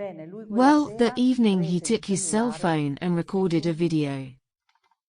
After a few minutes of this video, he turned to me, cadaverous white like that lady's pants, and told me, Tina, look, because what you will see here I saw it live. And me, without knowing what he had seen, I said, thank you, Lord, thank you. What did you do? Thank you, Lord, you finally enlightened him. I have the video on this phone. From the video we extrapolated some photos, that we will show you now. Look what my husband saw. Can you see him? Look at the iris, the shape of the eye, the nose, the disfigured mouth, this other swollen eye, the blood that descends the crown of thorns, all these are the fireworks. But if you look well, it's not a cloud that looks like Jesus. That's a different thing. But it's his own face. It's as if I make the cake for you. I put those jets of light in front of you that are like fireworks, and you see the face behind it. Do you see the eye, the iris? It looks very clear. He had seen Jesus crucified. What did all this mean? It was the beginning of his conversion, but also the announcement of his death. Because a year before, Our Lady announced to me that my husband would die. In 2017, Our Lady told me he would die. So imagine how I could have lived that year. I understood what Our Lady was doing to him. She was purifying. He atoned for all his sins on earth, which is much better, I can guarantee, than atoning them in purgatory. From what those who have had information of this kind say, I couldn't believe that everything was happening. It was happening to him too. My husband changed so much, so much. He brought so many people. His testimony was very strong. I wish to write a book, and I also found who will help me write this book, because it deserves. Because it makes you understand how when you are in a situation in which you do not recognize the evil that is around you or within you, it can lead you to lose yourself. There have been many events, but one of these beautiful events that I received, it was January 27th, 2014. That day Jesus told me, "You are my radio. I switch you on and my music go on air. Compose a song for me so that one day my glory will be sung, listening to my words through your voice." And at that moment I didn't understand anything, Tiziana, nothing. I understood that I had to write a song dedicated to Jesus. It's not something easy to write. So I said, give me time. At 3 in the afternoon I prayed the Divine Mercy. After finishing the Divine Mercy, Jesus began to speak to me. I immediately took pen and paper and kept writing. And I realized that he was dictating to me the words of the song. But it was not a song that I dedicated to Jesus. It was Jesus who dedicated a song to us. At the end of the lecture today, we will sing it together. Just 2 more things I have to tell you, then we have finished. You will find it then on page 29. What was the incredible thing about all this beautiful song? That when he dictated it to me and I wrote, I cried because I realized how important this thing was. This thing was incredible. I realized that while reading it, I didn't read it the way it's supposed to be read. But I read it like this. Se tu credessi in me, se confidassi in me, ogni tuo perché si scioglierebbe, sai, se tu amassi me, etc., etc. When I finished,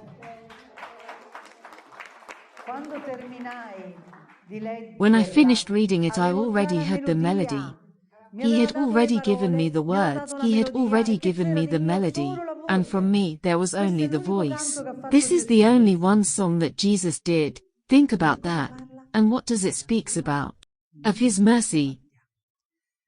Trust in me. If you trust in me, the divine mercy, the star, the heart, the pentagon, Look at how many connections there are, isn't it? That I am understanding them just now around what are the things that he is revealing. The Madonna of the tree, as I told you, is famous because she changes her face, and every time she does it she always announces some message, with a message, or she changes her face to make us understand that something is about to happen. On April 11, 2019, my husband died. July 1st of 2018, I received a message from Our Lady. A strong message that said so. My children, give me your heart. I will keep it with my infinite love. Put your life in my hands. I will present it to God the Father, so that your wounds can be healed. I cry when still there it is who does not believe in my Son Jesus, who from above grants his infinite mercy, and suffers to see, who is not as God wants. The time that remains many are living it in tribulation, and do not know how great the blessing will be, when my heart will triumph. When who built with God in the fertile land and has sown, he will see what has been written and left to you come to life. Pray and fast. Mind this point here. Because men who have chosen to follow Satan will shed blood once again on those who, in the house of God the Father, under the cross of my Son, will die. Amen. April 11th, 2019. No, it's not there, it's not there. You will have the series of all the messages that I am about to publish. So, it meant that something was about to happen, isn't it? At that point, on the 14th of April, I recited the rosary in front of Our Lady and informed everyone that I was leaving to go to Guadalupe, Mexico City. A person very close to me, with his wife, they gave me this trip, because I was going through a period of great pain, so this gift was a moment of great joy because I was going to another place where Our Lady had given so much. And so, while we were reciting the rosary, Our Lady said to me, that is, she is now making announcements. Now the messages are finished. Have you seen how beautiful these messages are? They are really poems of love. Now there are no more these messages from Our Lady. They are finished, but she is instead giving announcements. What are the announcements? She announces about the birth of a child. She announces about someone's healing. She announces about the war. She announces about the famine. She announced on the 11th of June, 2019, just to pick up one. At that time we were not yet under COVID pandemic. What did Our Lady said? It was not an announcement. It was a locution in that case. She said, godless men are preparing laboratory experiments that will bring death and destruction. Be careful not to become laboratory guinea pigs, because once you do this there is no turning back. And I won't say anything else because you all got the point well. So the announcements are generally about healings and other the various things. That day she announced.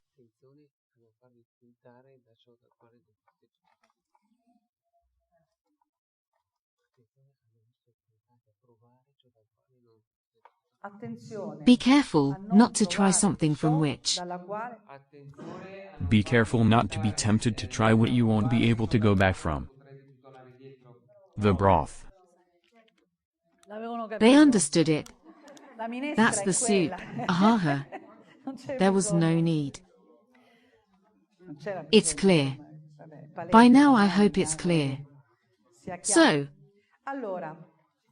apart from that, that day she told me.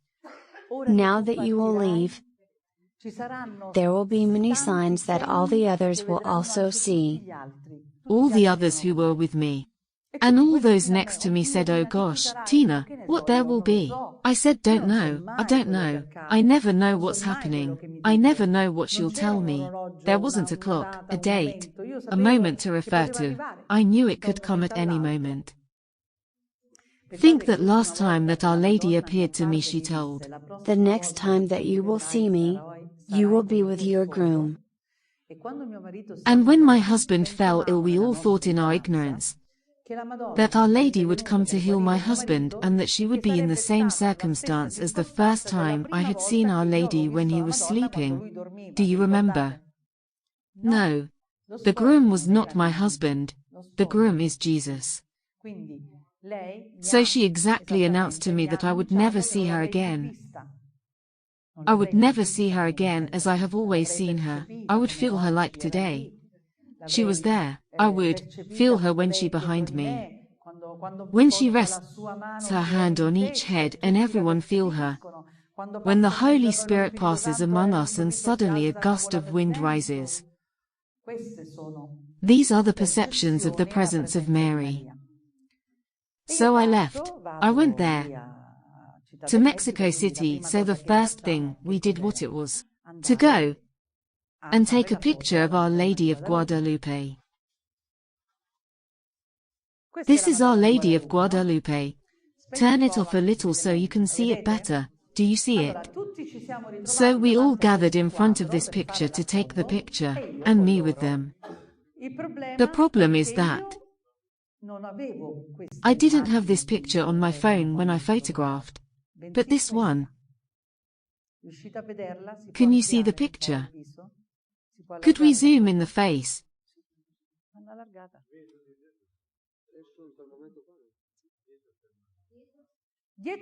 Can we zoom in a bit the photo? We can zoom in with the magnifying glass. Great. Can you see Jesus? This is Jesus, and who is behind him? There is an executioner. The death. There was no more the Madonna. Can you see? There was Jesus. Here too Our Lady changed her face, because she had to be recognized as the one who announces. And when she changes her face, something always happens. If she has a bad looking, if she is sad in this sense, if we see her crying, something terrible happens. If we see her smiling, and it will happen, that's why I'm sharing with you all that she has given to us. She changes her face, on the booklets, the little pictures, people call me saying Tina. Even the little picture has changed her face. I say certainly, it is not that we have something special in a single statue, it is her who manifests herself like this. So what happened that day? After 10 to 15 hours, now I don't remember exactly how much time had passed, there was an attack in Sri Lanka, in 8 churches. You can turn on, thanks, Bruno. 8 churches, 359 dead. If you remember Our Lady's message, I'll only read you the last part. It was the Saturday of the Resurrection when this attack happened. When we are on the Saturday of the Resurrection where we are usually stay, under the foot of the cross, waiting for Jesus to rise. What the message said. Pray and fast, because men who have chosen to follow Satan will shed blood once again. About who in the house of God the Father will see my son die under the cross. This is what Our Lady does, she announces, and it happens, and usually not in a time frame of years, sometimes hours, sometimes months. And I hope that will not happen. That will not actually come certain things that she announced, and that Alberto has already given other explanations of the many messages, of the things that have happened. But of course, we all wish there weren't. What we think there will be. Because we are stubborn. We are stubborn. So today we have seen what the Lord wants. Through all this beautiful project of God. What is all this for? What was this meeting of ours for? To eradicate what is inside us. To make us reflect that we must not point the finger. Because while I point the finger at her, or against him, there are 3 fingers who are pointing at me. Our Lady of the Tree taught us to pray believing and not just hoping. Why? Because we don't really believe in what Jesus can do. And God one day told me, "Daughter, make it understood that the creed doesn't start with I hope in God, but with I believe in God." This thing shook me to such an extent that I abolished that verb. The hope is not in my vocabulary anymore. And so many will tell me, but the hope is part of the three virtues. Sure. Faith, hope and charity, what are they for? To get to believe that Jesus works miracles today, as 2,000 years ago. To believe that it's not the case that I figure the woman suffering hemorrhages in Matthew 9 verses 20 to 22 or the blind of Jericho who approaches Jesus and say, "See if you can do something about these eyes, since I can't see." No. Jesus wanted me to talk about this miracle of the blind man of Jericho, and I didn't understand why. I understood it afterwards, because in the blind man of Jericho there are two miracles, dear sisters and brothers. The blindness, therefore the healing of the body, isn't it? That is one problem, and the blindness of the true faith, but above all of the true belief. Pray believing and not just hoping. Because for every heart that trusts in God, there next to him I'll be there. And Jesus said, the miracles are not for those who ask for them, but for those who believe in them when they ask for them. Between just praying and praying by believing, there is an infinite sea of words. Words. Because when we pray we get distracted by other things. I always give this example. That is, Hail Mary, full of grace, the Lord is with you, you are blessed. Where do we dine tonight? And blessed is the fruit of thy womb, Jesus, Holy Mary. Can you take that for me, please? Our Father which art in heaven, hallowed be thy name. I'll come, wait a moment. No, it's not this. It's not this the love. This is not love. Love is another story. God's love is another story. And God's love teaches us to love and not to just care. It's not that I care for you. I love you from the love of God. Because just caring is something possessive. Do you care of me? I do care of you. Do you care of me? No, God loves us. God loves us so much that look what he came up with. Here, there, everywhere. Look what he is doing through the Blessed Mother. Through the saints. But why all this business? Because it's no way that we getting lost. Because it's no way that that while I was speaking I thought, how much Our Lady has protected you from all those absurd things you've done. So much you didn't see those. And when you were speaking, Our Lady was there, looking at you. As if to say, you understood. Did you understand why you are doing all this? Because I protected you. Because I wanted to save you. And now it's time to do something for me, isn't it? It's time we take action. But it's not that I have to do it. He has to do it. We all have to do it. Because now I'm going to ask you a question. Now, are you feeling better? Yes. Then we go back home and keep nagging. Oh gosh, listen, can't think, so many problems. Oh no, gosh, tonight. Non è possibile, quel lavoro che non c'è più, quella morte che vi ha distrutto, quel tumore che non va via, quella disgrazia che c'è nella vostra casa, datela a Dio. Datela a Dio, il vostro passato, datelo a Dio. Lui trasformerà il vostro presente, vi darà il domani migliore, quello eterno, quello vero, quella vita eterna, perché noi abbiamo già il paradiso in terra. Qual è il paradiso in terra? Chi è il paradiso in terra? Gesù. Gesù Eucaristia, Lui è venuto, è sceso, si è fatto carne per noi. L'abbiamo visto pulsare quell'ostia e allora se l'abbiamo vista pulsare, porca miseria, ha pulsato l'ostia. Avevi bisogno di vederlo? Sì. L'avete visto? Che è cambiato? Hey, come on, but the problems remain. No, because if it hadn't been like this in my life, I don't know what I would have done with two daughters.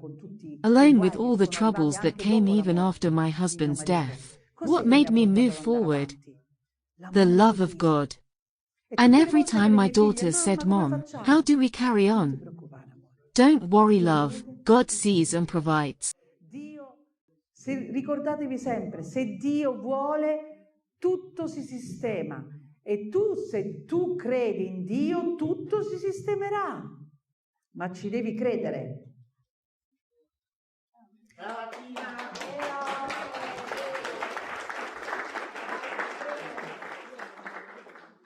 Do you know what is the most beautiful thing? When people come to tell me, "You know, Tina, I have to thank you. And for me already this thing is out of tune. I have to thank you because since that meeting I have understood many things have improved. Now I get along with my husband, or my son today had the doctor checkup. And I believed that there was nothing wrong, and in fact there was nothing wrong. Or eyes. I believe that what you felt in your heart, that I will have a child, and the child has come through, etc. Thank you. No. It's me who thank you. Do you know why? Because you put into practice the words the Lord whispered to me. Just remember only this. What is the great secret? To put into practice.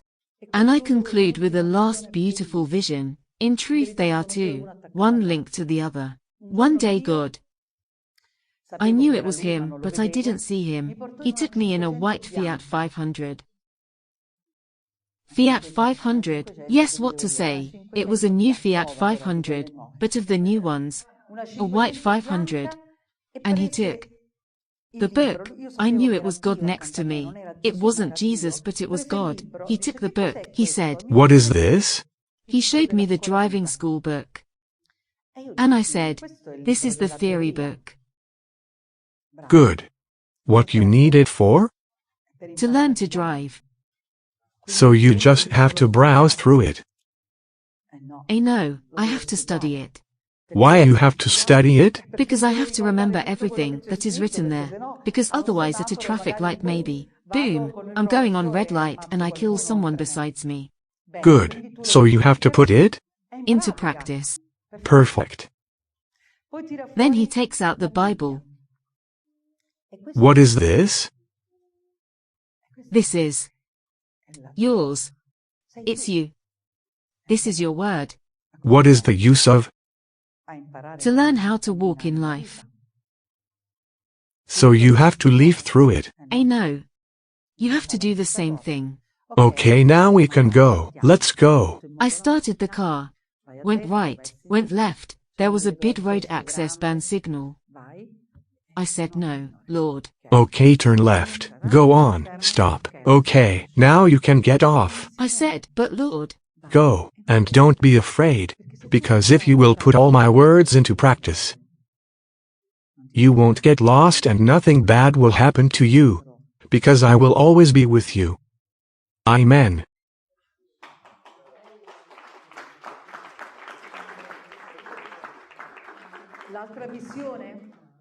The other vision, the other that shocked me, the family.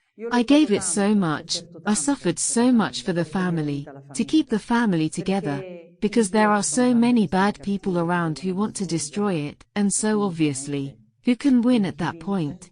What is it that? The love wins. There can be nothing else. Only love to win over everything. And one day the Lord showed me another beautiful scene. A train, and the two train tracks. Do you see what this is? This is a train. So imagine this is the family. The family walks on two tracks, the man and the woman. Man and woman must always stay close, but detached. What does it mean? That I am a woman, and must not invade man's comfort zone, and therefore I must not go on that other track, the same thing the man, but they are close each other, Always, always. See how beautiful is this scene. I imagined it. I really saw the family walking on these two tracks. Walking, walking. At a certain point he said, now listen. Tum tum tum. What is this? Well, I didn't know at that moment. That is the act of love. When two come together, the two tracks cross. Yes, have you seen it? This railway switch. Or the quarrel. Rightly, because there is the clash. Then what happens? Everything must go back to the way it was before, with the same respect. And nothing bad will happen. When the family falls, when there is someone who gets in the way. Very often it is the mothers-in-law who get in the way. We know it. Somebody who gets in the way, or another woman. Right. Well, when there is someone who gets in the way, here is where the family collapses, or when someone decides to go somewhere else, and so changing direction. So, the moral, as long as you always walk side by side, with her, with him, with the one you had in the name of Jesus in front of that altar consecrated with the sacrament as a bond of marriage. Always. Too easy to say I'm going fine with my husband, with my wife, after a year, after 2, after 3, then the 7th comes and the crisis begins, then the 10th the crisis, then the 18th the crisis, the 17th, the 25th. It's there where you see true love. How much patience it takes. So how do you do to fall in love again with that person who may not be the same as before? You should do one thing only. One important thing. You must look at him or her with the eyes of love. You must look at him or her as if he or she were the obstacle of the love. It is not easy. Not easy. But I have to extrapolate all the negative things. Work them out with him or her. Why we have reached this point. What happened? Let's analyze them together. Then, once this is done, go back to whom you were before. Go back to whom you were before. When my husband went back to be what he was at the beginning. After 27 years of marriage, because he died on his 27th year of marriage.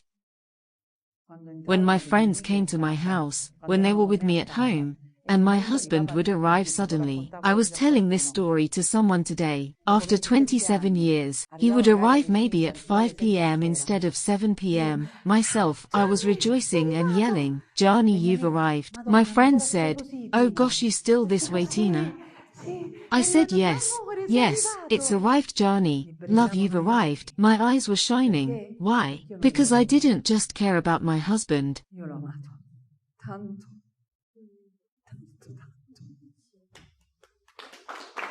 E lo amo ancora. E io sono sicura che questo amore deve essere testimonianza dell'amore di Dio, perché Dio ci ama su tutte queste cavolate che facciamo. Noi facciamo un sacco di cavolate, Lui ci ama, ci ama, ci ama, ci perdona, e noi non siamo capaci di perdonare quella. Non siamo capaci di mettere da parte quell'orgoglio.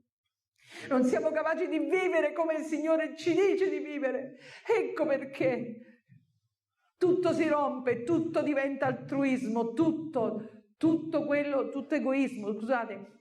Guerre, terremoti, c'è l'ira di Dio in questo momento che si sta scatenando, non lo vogliamo vedere.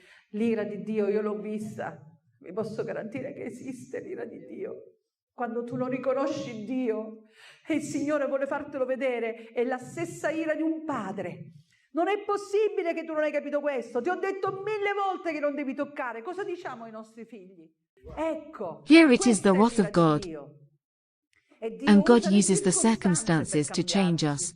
So I ask you, sisters and brothers, to use this circumstance of today. Because if your heart will be flooded with love, we could do great things by believing in prayer, by stopping what could happen at any moment. or by managing to save us in our families, not only our backyard. When I speak of families, I speak of all of you because you are my brothers and my sisters. What did Jesus said when they called him? Your mother and father are looking for you. They are my sisters and my brothers. There is no more love. There is no more love. Everything we are experiencing right now is there separating.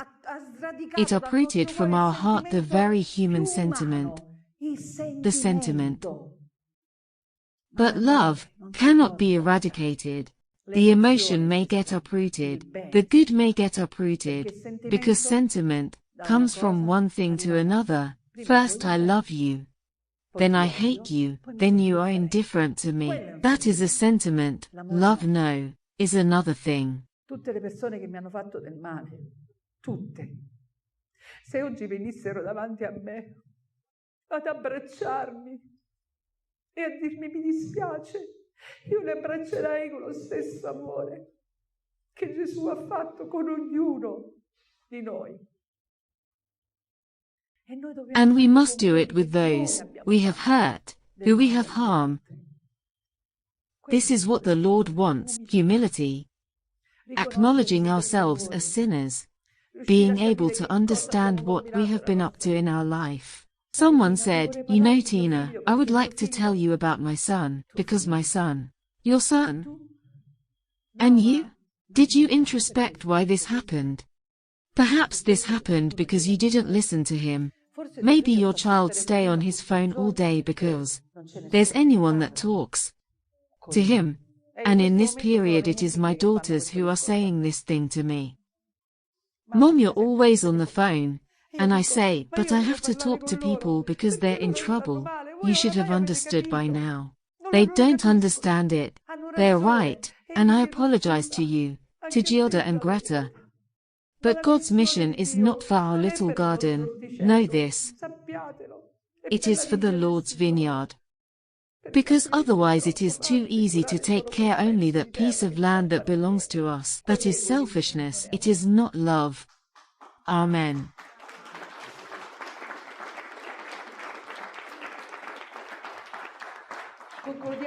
We conclude with the song of Jesus. There could be no better occasion. And we all sing it together. We stand up now. Let's all sing together this song that Jesus composed for us, so that we can reflect carefully on his every word. Sing together with me.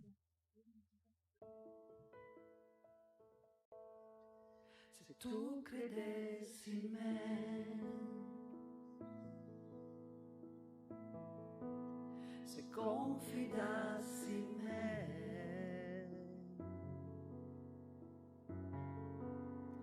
ogni tuo perché si scioglierebbe, sai, se tu amassi me,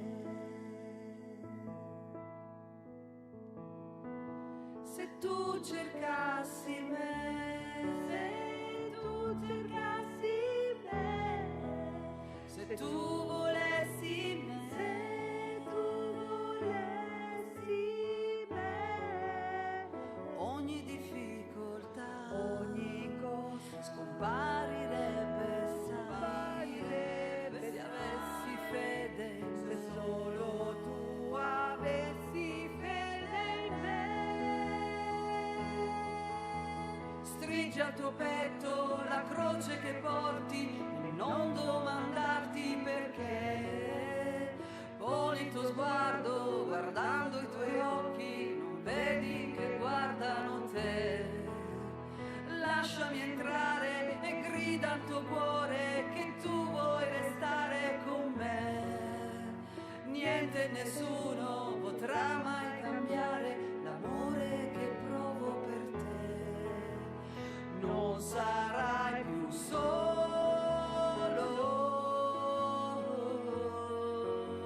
se confidi in me.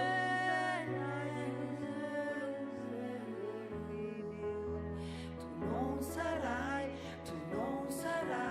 più solo se tu credessi in me.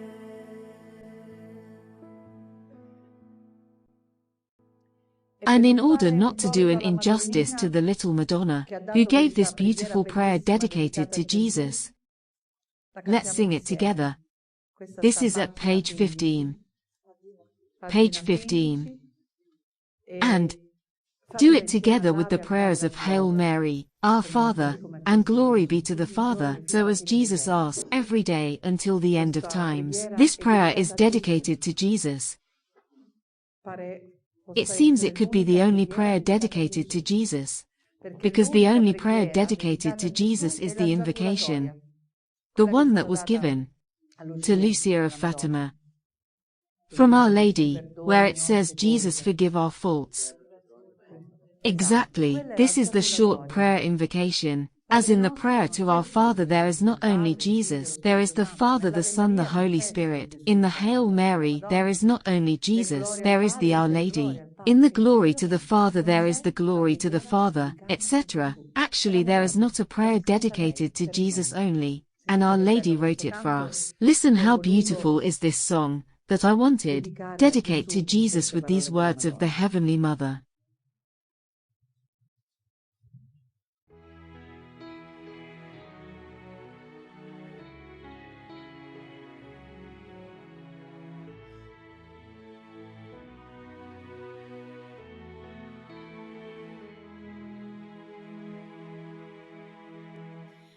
Gesù mio, ogni cosa di te tu ci hai donato, aiutaci a comprenderne il significato, aiutaci e lava ogni nostro peccato, perché solo attraverso te noi ci salveremo, solo attraverso te noi risaliremo, per ricevere se degni delle tue promesse, la nostra ricompensa, la vita eterna.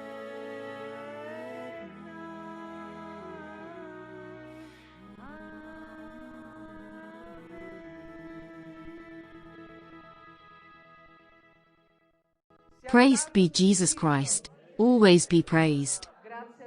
Thank you all of you for being here with us. Thanks to Alberto for this meeting.